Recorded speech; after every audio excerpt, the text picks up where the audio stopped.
Yeah, all right, so we got our safety glasses on. We got to get this door off, and we're going to talk like this because this is what we're doing with body work. All right, this is how we're going to get the door off. Get ready. Here, flip the camera. Here we go.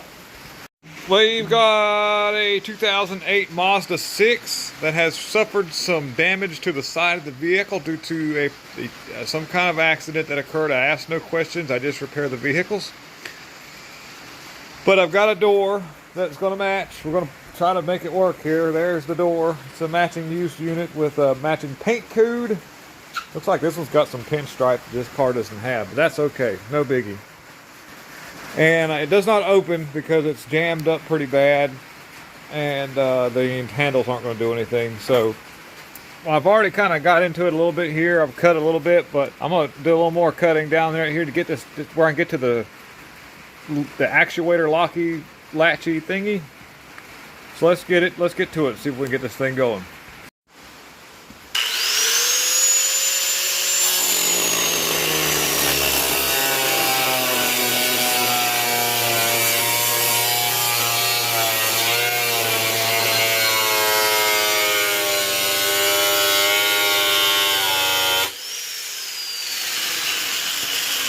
Using a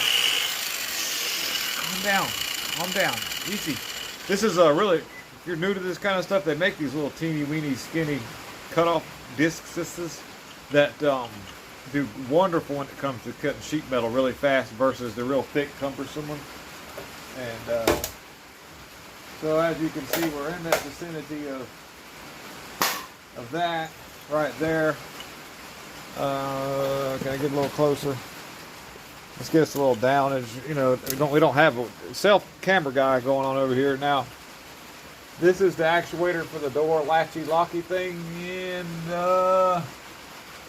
looks like we'll have to do a little bit more cutting. I think I'm going to go a little deeper with this here to get all the way around it, and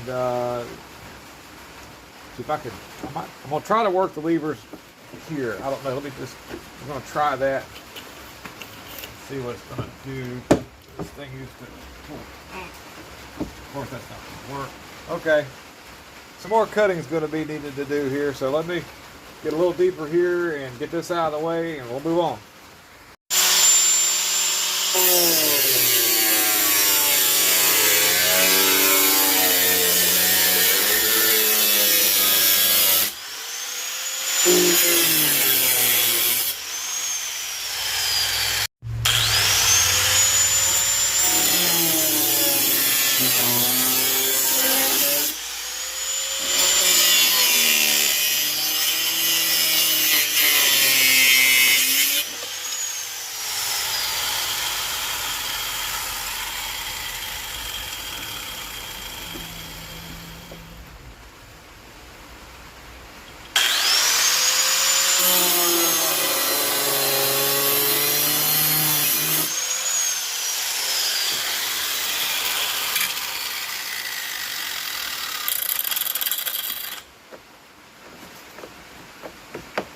That's hot.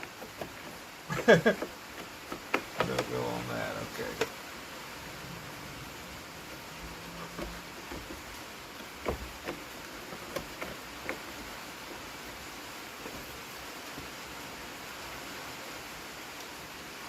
More cutting.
We've relieved some of the tension off of the latch. That's a good thing, I would say. But we're still not quite at that point where it's going to come out. So, we'll have to, let's see here. Might be getting somewhere though. Might be getting somewhere. Let's keep it. If I can just get this latch to release now that we're kind of at that point where I don't want to cut the bar in the middle. I will have to move some more of this stuff out of the way.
Eventually it's going to let go.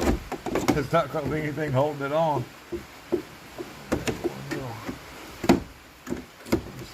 Yeah.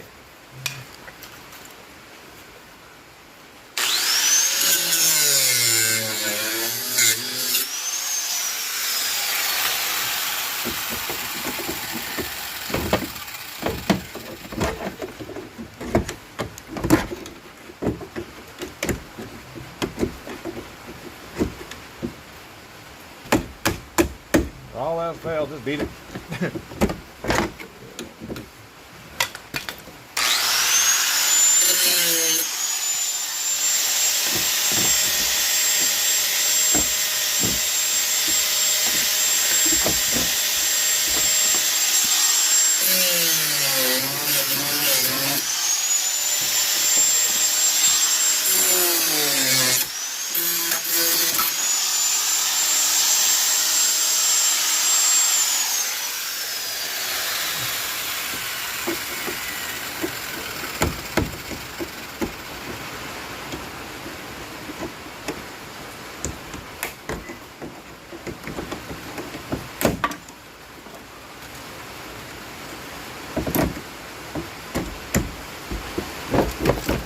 There it is. Got it. Yeah.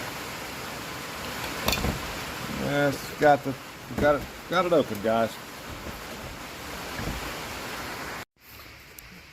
Due to the fact the way the door is bent, couldn't get it to open as much as I wanted it to. So I cut me a little hole so I could reach the harness to pull that through to get the plug-in unplugged. And now I got the door stopper loosened, or whatever you want to call it. Then I'm going to take the top bolts loose, close the door back a little bit, and I can reach the bottom ones because I cut me another little hole to get to that because everything's all bent up, and let's see what happens.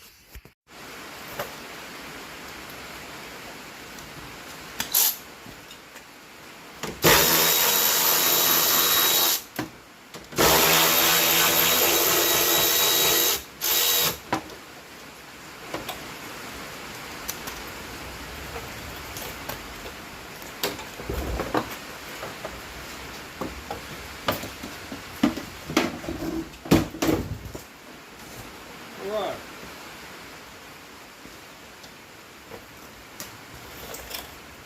The door is off, but the panel is maybe a third of the way there. The rocker has been compromised. This thing took a really hard hit. So we're gonna have to put the door on and just see what happens, see how good it shuts. I'll be very surprised if it's not gonna be a tweak and go with this. I may have to, I can get my light and I'll show you real quick, check it out. So kind of hard to see looking down, but this has been, it's been pushed in this way a little bit, like it's been tweaked, twisted, whatever you want to call it, whatever the technical term is for that. You can actually see where it's lifted off of its stuff that they put on there from the factory, where it's kind of been tweaked like that. So that's going to be really interesting. So it's just about closing time for the day. You won't even know, but through the movie magic. We'll be right back. All right, so as you can see, we got the door back on. And to save us all the trouble, it was definitely like you thought, because of it being so bent up and the track being so bent, that I called the lady. I was like, look, this is not going to be a perfect installation because I'm not a body shop. I was like, she's like, well, I don't even care if the door doesn't open or close because the car's old. And I think it's just enough to get by till they do something else. And so she said, just get the door on and just cover the hole. I'm like, well, you sure? She's like, yes, because taking it to a body shop, that's thousands of dollars. And I think they're just trying to, like I say, just get something over the hole, considering that we had that on there. So this is through the magic of pry bars and hammers and different things, I've managed to straighten out that rocker panel that got bent in so bad that before the door was closing over here, it was actually lapping all the way out here. So I managed to straighten that up. And so don't laugh, but it works. And it actually opens and closes. We've got a gap at the top, and I'm pretty sure if I fooled with it for another half a day and did some slide hammer action and stuff, but there's a point in time where I'm just trying to fix it for enough to be a drivable car again. It does open and close, which is surprising. We're going to call it done and stick a mirror on that hole so that it won't be an open hole, but I've got to swap the panel out. The panel's kind of screwed up, but I can make it work. And we're going to put it back on and cover this up. And maybe vacuum out that glass there for her. She's a nice person. So that pretty much wraps up our getting a door on an old car. So, '08 model. That's getting old. Thank you very much for watching. Please hit the like, subscribe, and share. Y'all have a good afternoon. And like I say, this was just basically just a get by. I'm not, like I said, not a body shop, but did the best we could for little stuff we got here. Thank you out.